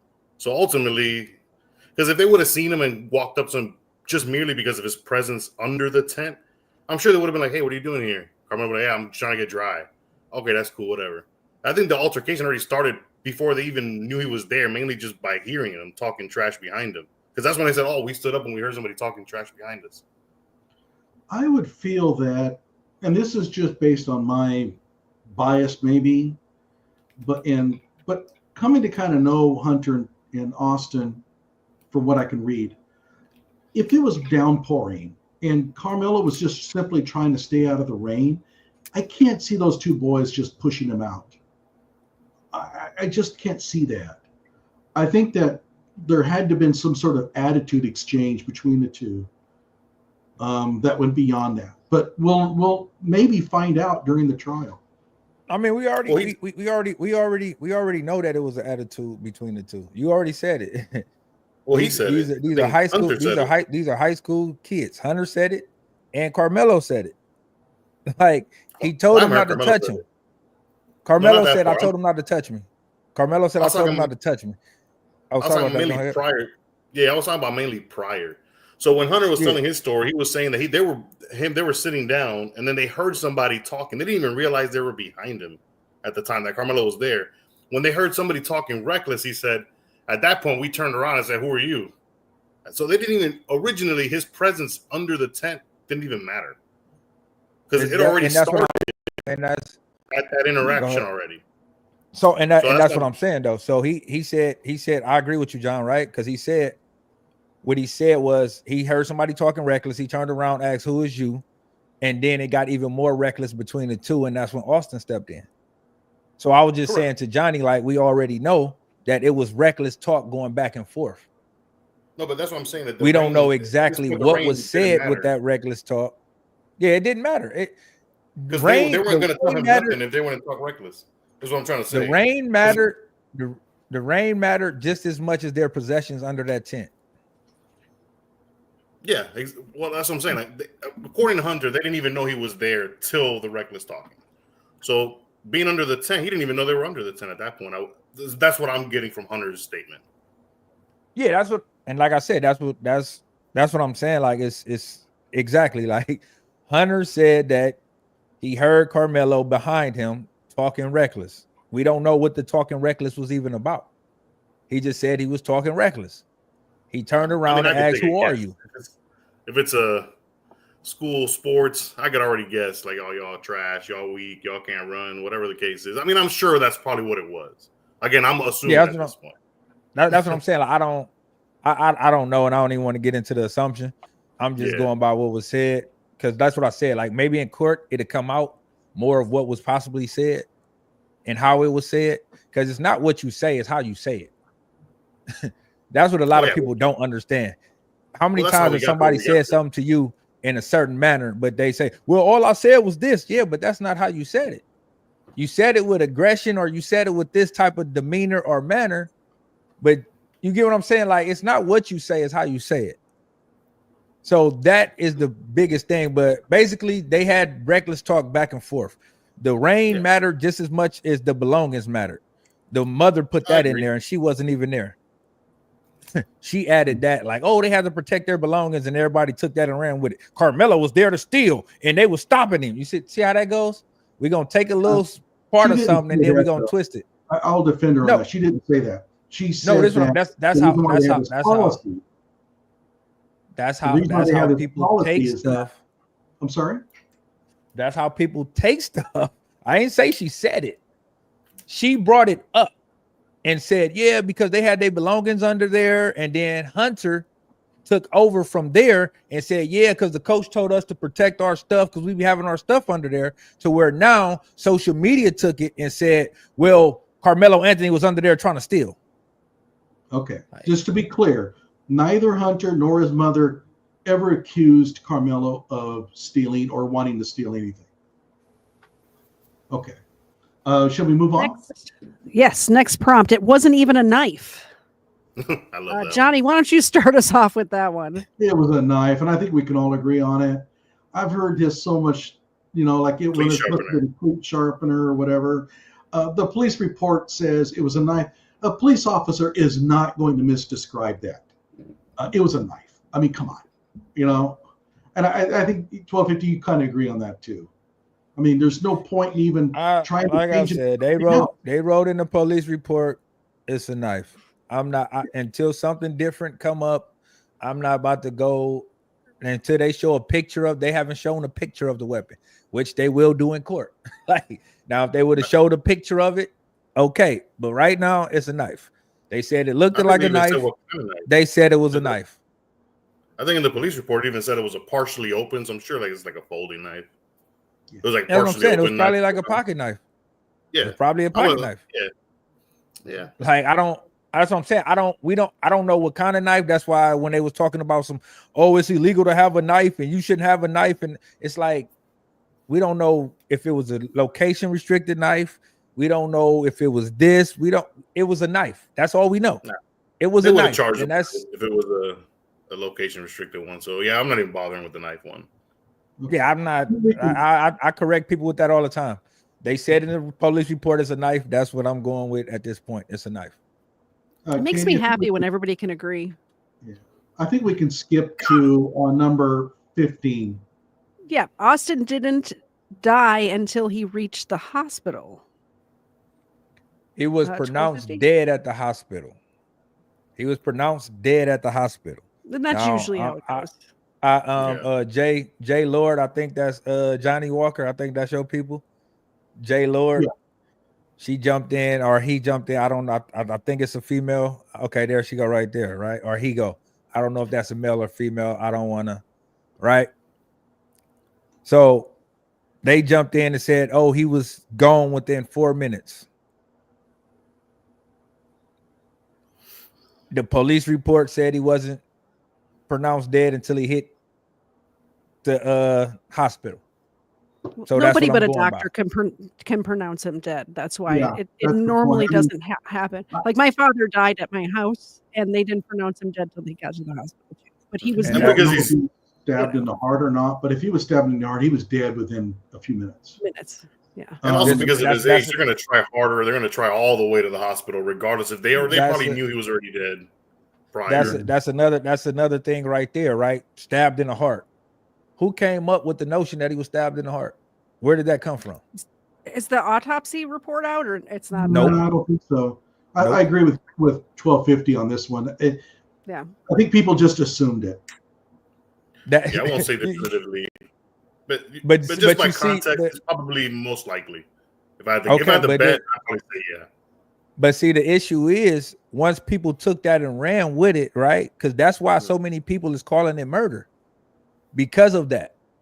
No, so many people is calling it murder because of him getting stabbed in the heart. That's what pulls on people's strings.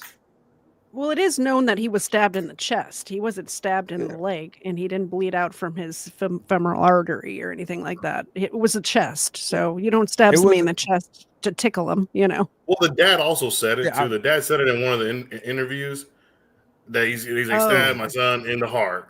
So I'm sure the doctors might have told him, like, look, he bled out. There's tons of blood. He probably got a stab wound in the heart, or he probably knows for a fact. But we don't know as a fact, in other words. Once again, though, right? This is what I'm saying. People take that and spin that narrative into making it, you know what I'm saying, more of a difficult thing. Because like you said, he was stabbed in the chest, right? But where in the chest was he stabbed? We don't know. Yeah. He can stab him in different. That's what I'm saying. It could have been at a certain angle, which made it go to the heart. Like it's a lot of stuff in court, because when you hear that, it just sounds like he just aimed for the heart and hit him right in the heart. Like that's how people are making it sound and talking about it. Like he just aimed straight for the heart. Like it's a lot of stuff and a lot of specialists that's gonna come out in court and speak on that, right? Because it takes a certain amount of force to get to the heart, to go through certain things. Okay. I mean, it wouldn't take too much, but no, go ahead if you want to move on. I've never tried to stab somebody in the heart. I don't know how much force it takes. So, but the next one is, how can you prove that Karmelo? Oh, sorry, we were skipping down. My bad. Karmelo claimed to be indigent. Indigent. Did I say that right? Indigent. Poor. Indigent. That has to do with Bill. and money. That's another talking point for social media. Like, I don't. If anybody know how bail and bond go, you want to be as poor as possible, so you get the least bail as possible. Well, this isn't about the bail. This is about the reason why he claimed this is to get a court-appointed attorney. Which is strange because he was already out on on bail.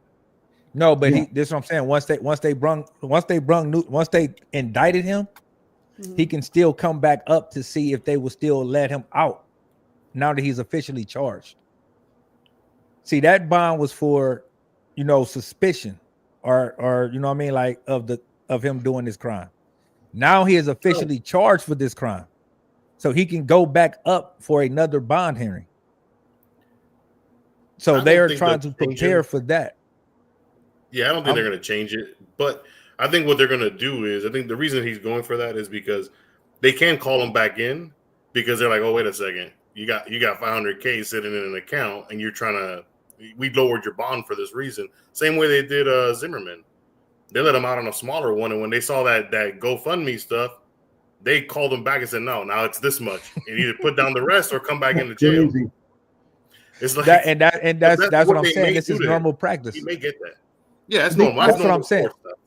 They tried that with the Kyle Rittenhouse case. Remember Binger making the argument that we need to raise his bail because he's got this GoFundMe people, and the judge said, I don't care where he gets the money. We got the money. We have a check. We got the money. We're done. So that's what I'm saying. He got one, and it was it. They didn't. All this. The Rittenhouse. No, he had a $2 million bail, and it stayed that way. Binger That's what I'm saying. Yeah, that one wasn't modified by anybody. He had to pay the $2 million, but Zimmerman did get a lower one. Then they upped it.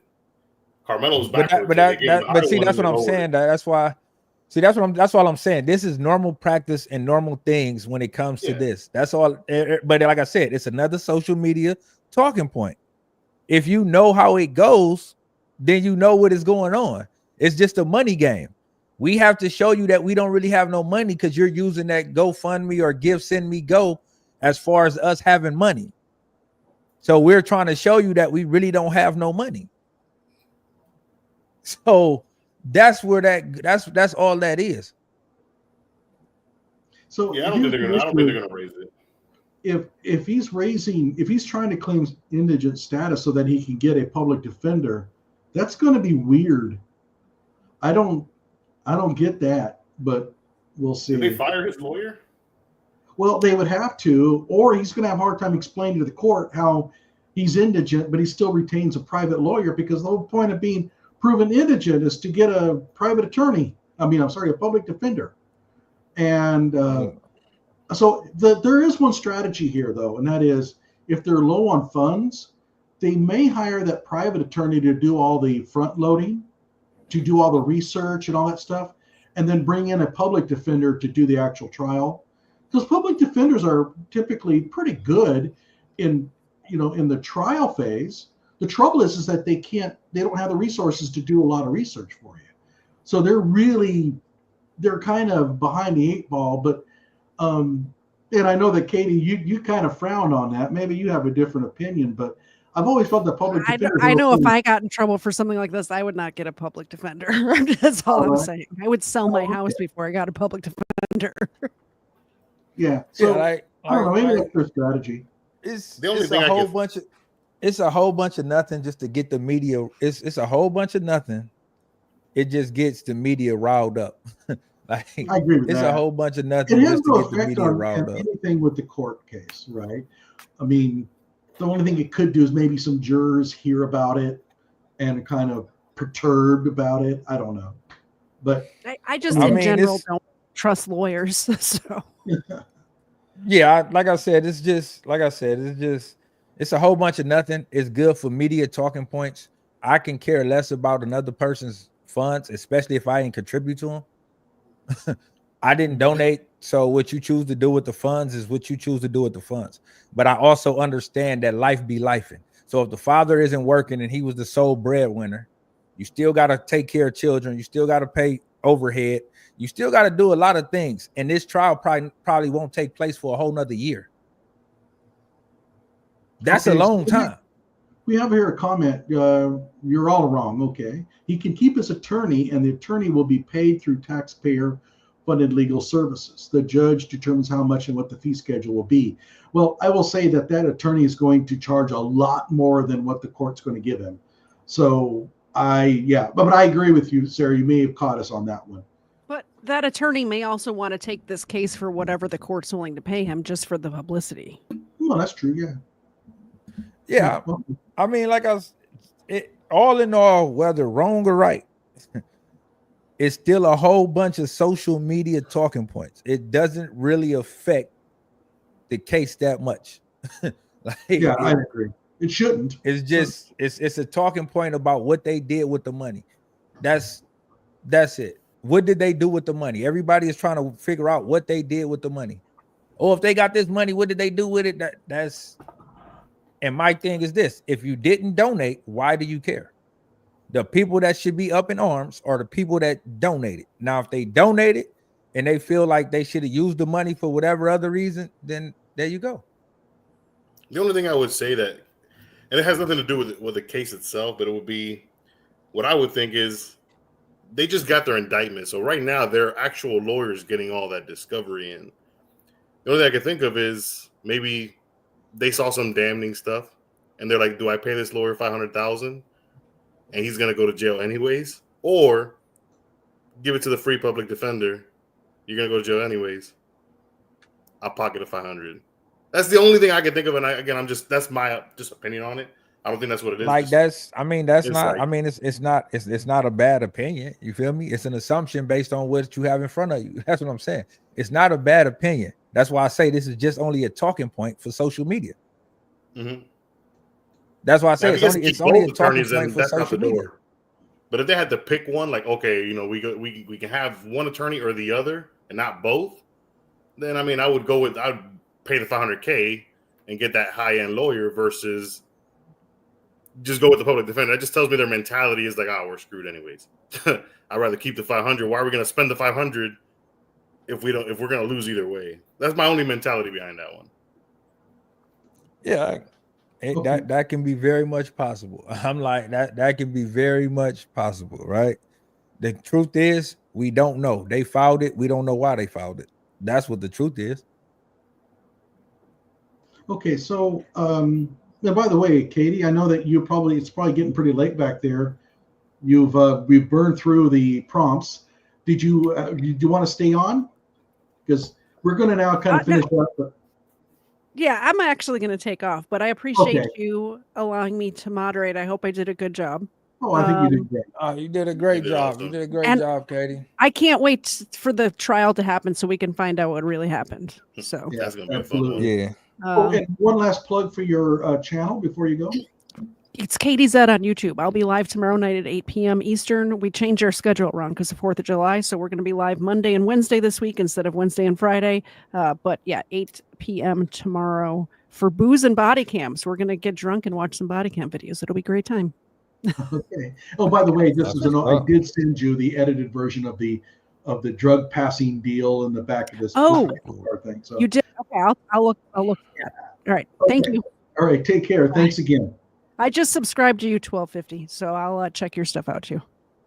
Oh, I highly appreciate it. I'm about to subscribe back. Hold on. Let me get over here.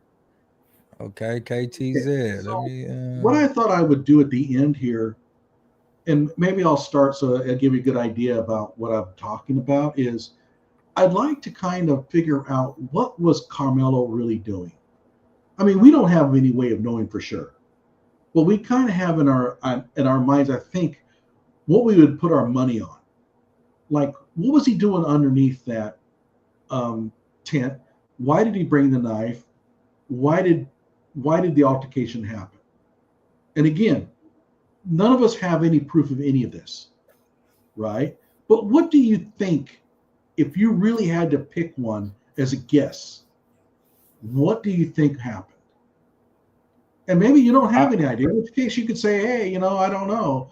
In fact, maybe I won't start off. John, do you have any ideas about what what do you think was going through Karmelo's mind? Why was he there? Why did this happen? I mean, if I had to take a wild guess, I mean, if it was raining on and off, and like if nobody's really doing the events at the track meet, all the kids are probably socializing. Like if we were on lunch, I'd go to this table and talk to my friend here. I'd go to that table and talk to my friend over there, which it could be. That may as well have been. He might have just been walking past and it started sprinkling. He might have ducked under for a few seconds, and that's when the whole thing happened. But yeah, it's hard to say. Really, there's no way I can possibly say.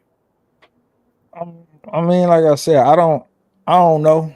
You know what I'm saying? I'm just going by what I got so far. I know in high school, I went and talked to other school girls doing events. Mm-hmm.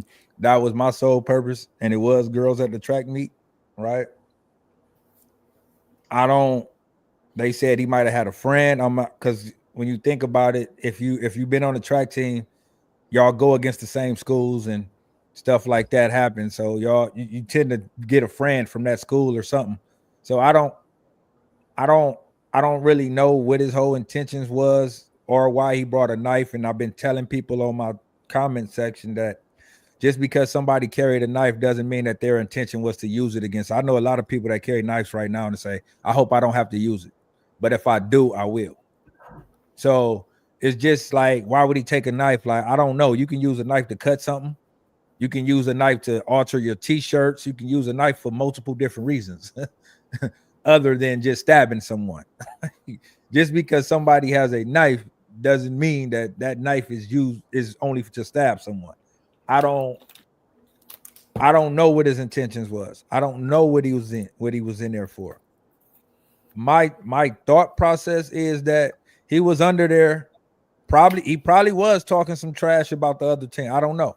Or he was probably talking to somebody girl or somebody or somebody girl or somebody that they liked.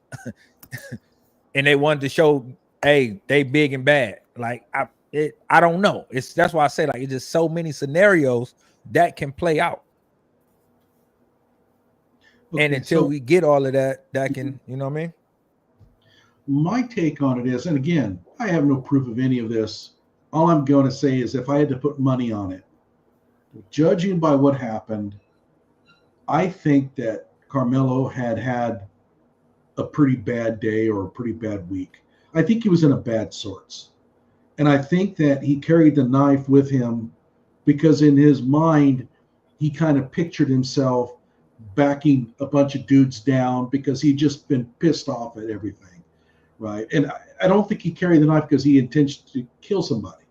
But I kind of think that he kind of wanted a little bit of a confrontation, and I think that in his mind, he was going to pull the knife, the other guys would back down, and he would show that, nobody can screw with me, and he would walk off. I think what upset that whole thing was Austin was closer to him than he had anticipated. Austin was right on him, and what I think what happened was Austin grabbed his bag, kind of pushed it into his chest and said, "Get the hell out of here.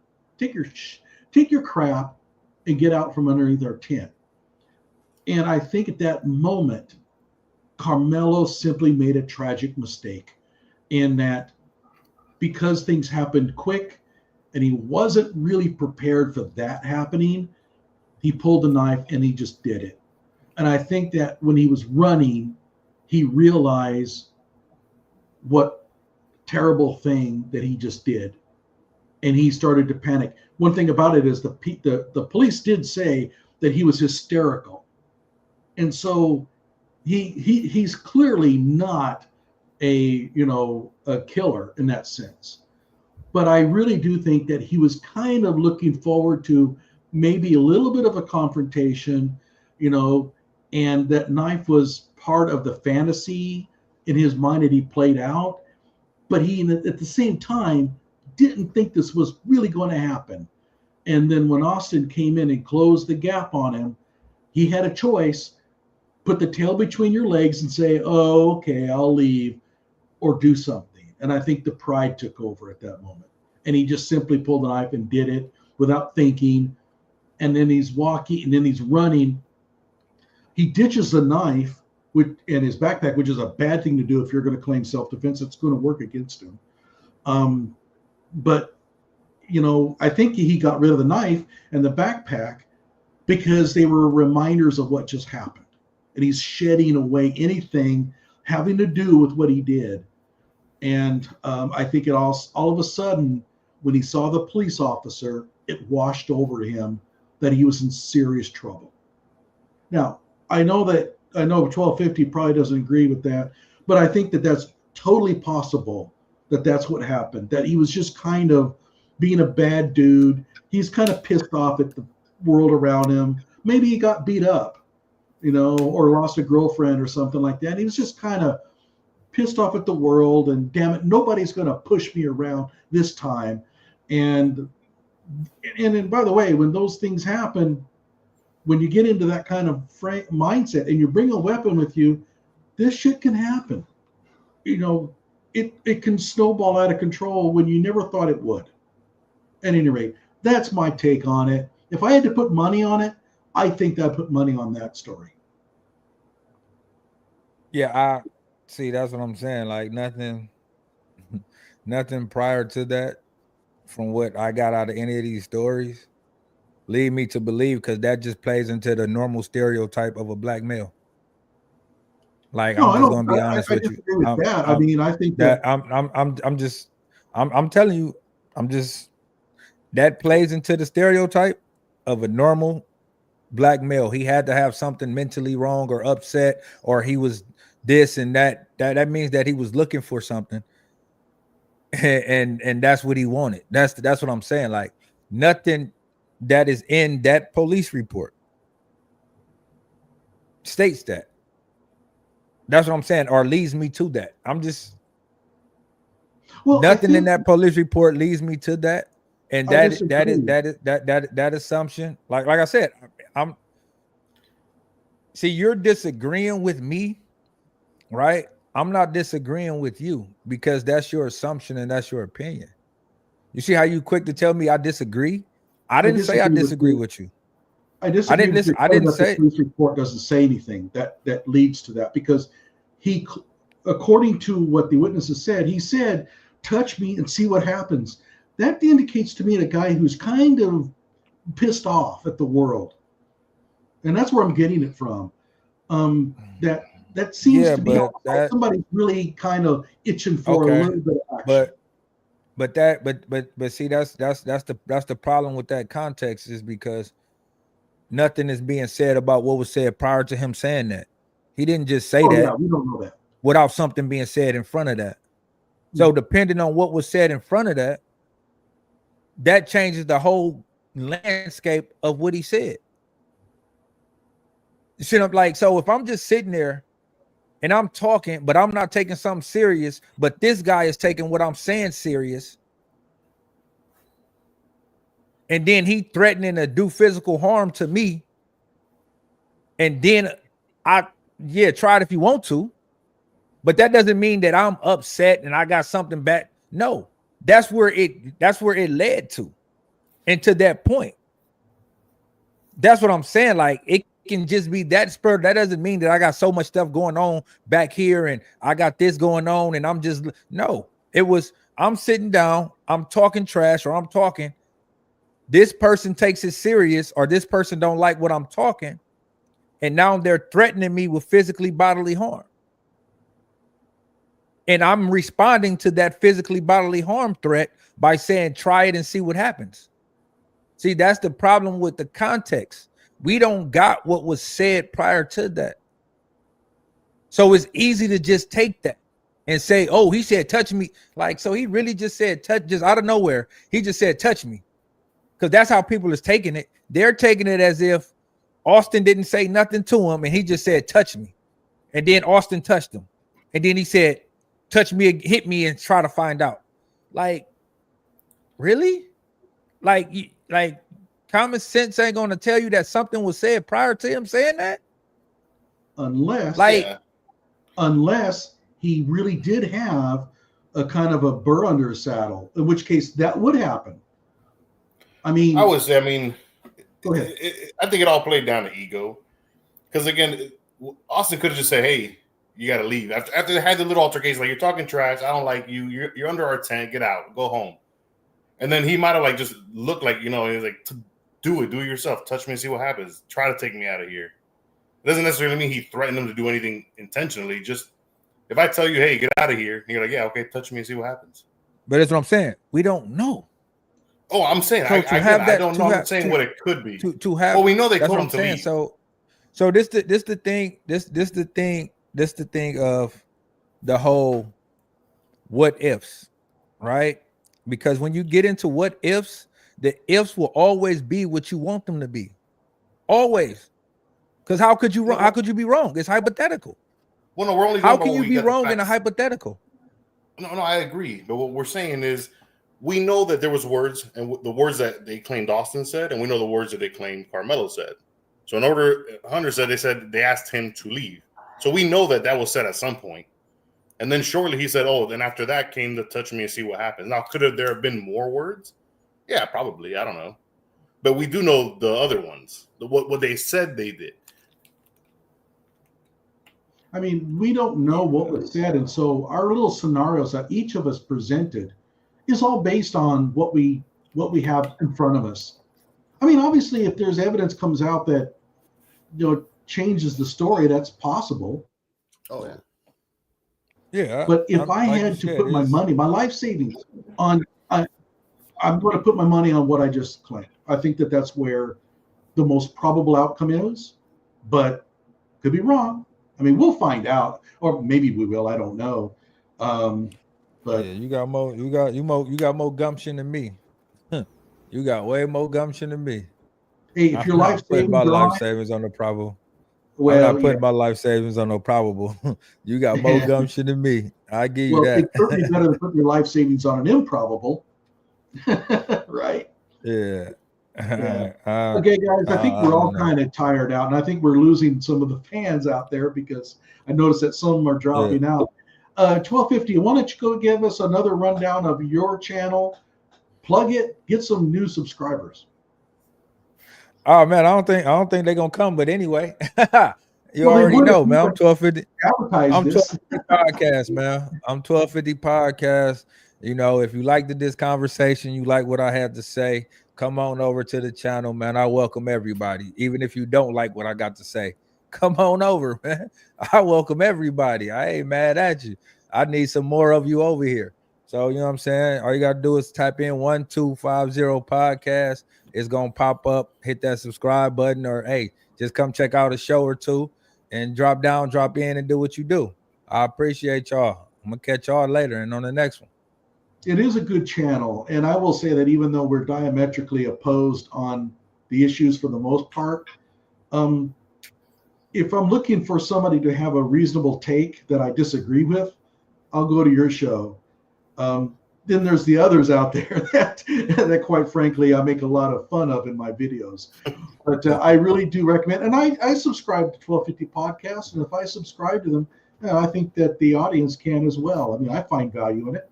So I would highly recommend going over there, 1250 Podcast, and subscribing. John, how about you? Any last comments you want to make? Anything you want to plug? Yeah. Well, I'll plug you guys because that's who I'm mainly in the chats with. So yeah, I don't have a direct channel, but usually I'm in either 1250's podcast chat or I'm in Johnny Walker's chat. Either one, they're great. Subscribe to both of them. And 1250, man, he's good too. Like compared to other people out there, he's actually pretty reasonable. Yeah, we disagree on a lot of different things, but we agree on a lot too. Like we've seen today, we agreed on a few things. But nah, he's really cool. Check him out. I'll be in the chats there all the time messing with him. So, and I like the fact that people engage with you in the comment section, unlike most of them, right? So if you go in there and make comments, he'll respond, and that's where a lot of the fun is. Mm-hmm.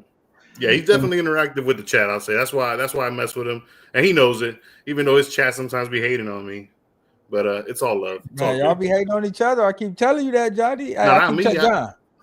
John, it's two sides to every coin, man. Y'all, hey, look, I told somebody earlier, right? They like, they told me I was just one side, and I said, why are you getting mad at me for doing the exact same thing that you're doing? All you're doing is giving me Austin Metcalf and Hunter Metcalf side, but you're not doing anything for Karmelo Anthony. So if we're both doing the same thing, what is your gripe? People got to understand that. Like, if you're only going for one side or you're only one-sided, it's going to be an opposite to that. Like there is no other way around it. You know what I'm saying? You can't just say, oh, I'm this way. Like, okay, it is what it is. It's gonna be somebody opposite. That's why I don't mind it. You know what I always say, just keep it respectful, man. The disrespect, why? Like, why be disrespectful if we don't know each other personally? So why take it personal? Yeah, I and agree by with the that way, 100%. I will defend Karmelo when I think he needs to be defended. If the law says a certain thing that paints him in a good light, I'll bring it forward. I've been very clear about that. I mean, I have my biases, but I mean, I even defended Gage Grosskreutz on my channel and got a lot of my subscribers really pissed off at me for doing so. But so yeah, I mean, if the law says a certain thing, hey, that's what it says. If a certain act happened, a certain event happened, that's what happened. And I'm all about being objective, but I have my biases. Obviously, I interpret things differently, and that's just the way it is. Speaking of such, I should plug my own channel, the Johnny Walker Dread Show. I am the preeminent Kyle Rittenhouse expert on the web. I have 563 videos on Kyle Rittenhouse and 50 on Dominic Black, his friend. I have interviews with Kyle Rittenhouse's mom and sisters, and I have interview with Dominic and a couple of other trial witnesses like Rambo and all that. So I have thousands of hours invested in research on the Kyle Rittenhouse deal. So if that is a situation that interests you, my channel is where you really need to go. And a lot of it also is just going after a lot of people I really despise, like Rashad Ritchie and Richard Taylor and those guys who, in my opinion, are despicable. So at any rate, check out my channel, the Johnny Walker Dread Show. I want to thank everybody for coming in. We've had a pretty lively comment section here tonight. I think this has been a pretty well attended live stream. So I appreciate both of you guys coming on and making this a lot of fun. Yeah, I mean, that was fun for me. It was cool. It was, like I said, it was cool. It's always cool when when people, y'all was more open-minded in this session. So I appreciate it. That means I'm wearing off on y'all. And it's always And vice good versa, I think, too, a little bit. Yeah. Y'all starting to open up a little bit more. It's always good to get in and actually being able to converse and debate rather than just going back and forth in the comment section. It's, there's something about this that makes it better. Okay, hey, everybody, thanks again for joining. I'll let you guys go, and I will be trimming this thing into a more tighter video that I will publish. So I'll get rid of a lot of the dead time and stuff like that. All right, take care, everybody. All right.